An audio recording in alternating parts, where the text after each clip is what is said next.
got the great Mr. Witkoff out here today.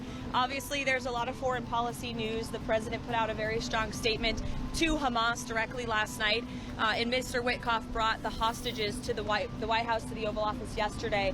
The president met with them, and Mr. Witkoff did as well. So I wanted to give Steve an opportunity to take some of your questions. Obviously, we ask you reserve questions about non-foreign policy topics for him. That's his wheelhouse, and we'll let you guys take some questions, but I think he has some words to share with you as well.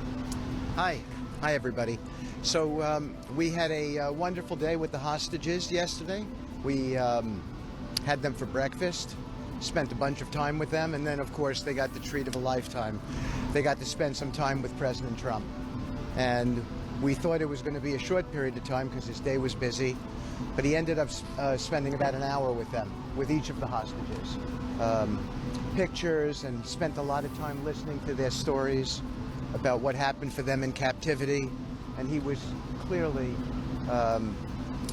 emotional about it, as anybody would be. We had other people in the Oval Office as well, and I think that they felt a really great sense of catharsis, that they got to tell the president about their experience, talk about other hostages who they spent time with while they were in captivity and the need to get them all home. And that led to his truth last night. So I describe it as a very, very important day for them. I think they all went home feeling that they got a great sense of closure, at least in part. So, Steve, what is the deadline for Hamas to release all the hostages or else? Separately, I want to ask you about your trip on Tuesday. So I would say to you that the president was pretty blunt. It's time for Hamas to start acting in a responsible and reasonable way. And we don't think that they have been doing that. Mr. Witkoff, can we ask about the negotiations with Hamas? With Rubio and Wong, what do you expect to come out of that meeting? What would a successful meeting look like? Well, President Zelensky sent a letter to the president. I think the president thought that it was a really good, positive first step. And from that, we're now in discussions to coordinate a meeting with the Ukrainians in Riyadh or even potentially Jeddah. So the city's moving around a little bit, but it will be Saudi Arabia. And I think the idea is to get down a framework for a peace agreement and an initial ceasefire as well. Steve Holland. Okay.